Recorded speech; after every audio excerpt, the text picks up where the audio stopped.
having some back to it is, yeah.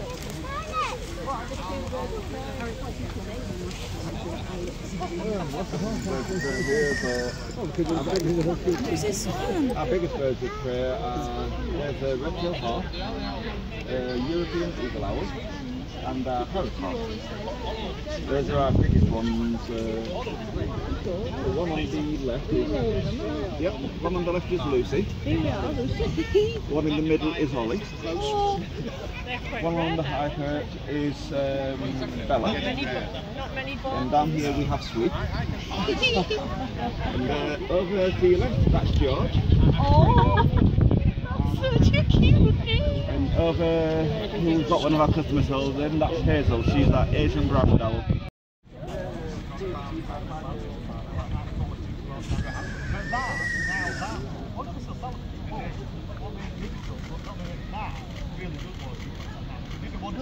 She's right, those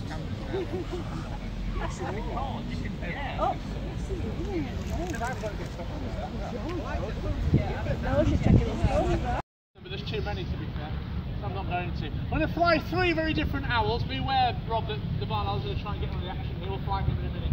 We're going to start off with Hazel here. Now Hazel is an Asian brown wood owl, and she's quite young. She's sort of in training. In fact, today is the first flying show she's ever done. So she's going to fly, but she'll be a little bit slower. She won't be, as you can see, quite as quick. She'll have the odd moment to think about it, and then she'll fly quite nicely like this to the hand. Bit of a dip, and then we get there. There we go. Now the Asian brown wood owl, as you can probably guess from the name, is a native species to Britain. They are found in Asia, like parts of Sri Lanka, for example. And as the name suggests as well, they have a woodland bird. Very much a classic nocturnal sort of owl, and you can tell this by the colour of the eyes of an owl. So if an owl has very dark eyes like that of a tawny owl, or a Ural owl, or the Asian brown, then we know they are nocturnal. If they happen to have much brighter coloured eyes, something yellow or orange like that of an eagle owl, or a Scops owl perhaps, then they're actually a daytime species of owl. That's the easier way of telling the difference. Come on then, kind of a bit. So birds of prey only fly in the wild really when they're hunting or looking for a mate. And in the case of actually teaching them to fly, I can't be a mate, so therefore I offer them food instead. And we're feeding chicken right now. We usually use chicken on the displays because it's nice and easy to use there. Normally at 3 months old, an owl would look completely finished and wouldn't have any fur or down on them at all. But the Asian brown is a good example of the sort of owl that takes a long time to grow. So she is fully grown and she's obviously flying. She won't get any bigger, but she has got quite a few feathers yet to form, especially down here. She'll have lots of dark brown feathers all over her there. Back to that one again, okay. And she has got a fantastic, well, not bad for her first show, I must admit. And she'll get progressively better and quicker and higher and all the rest of it. There we go. I'd like to give Hazel a round of applause in a row. Thank you very much. Right then, we're going to move on now to the barn owl. I think someone's got that, I think. Sweep here is just 5 years old, which in the wild would be quite a good age. In captivity, he could live to be over 20. And his hearing is fantastic. He can even hear your heart beating. So they listen out for the heartbeats of rodents, and they can catch them in the dark using just their hearing. Their heart-shaped face is like a satellite dish.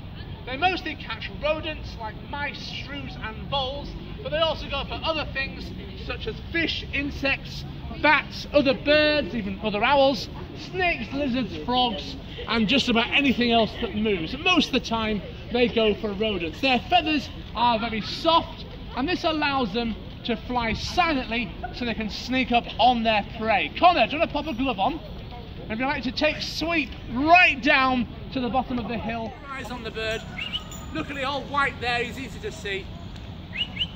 Here he comes, up the hill, it's good for exercise. Oh, come on! Give Sweep a round of applause, everybody!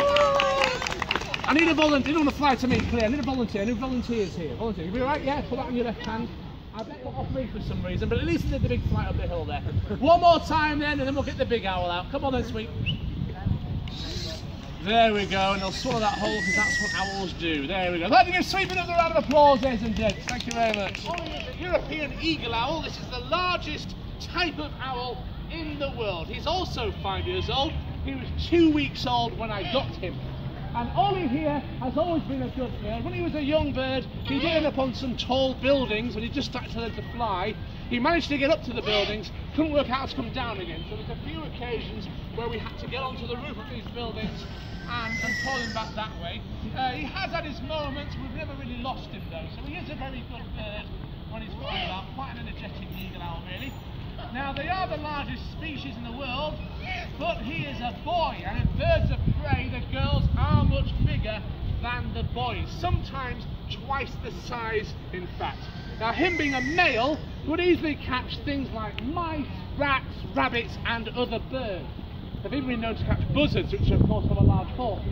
But the females being bigger and having even bigger feet than this have been known to catch things like deer and wolves on occasion. These are skull-crushing birds, so very powerful.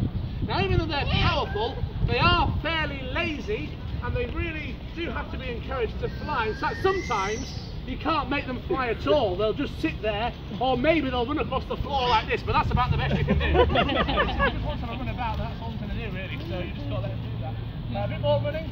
I mean, you wouldn't fly at all if I let him. You'd do this all day, wouldn't you? Should we go a bit further? Come on then.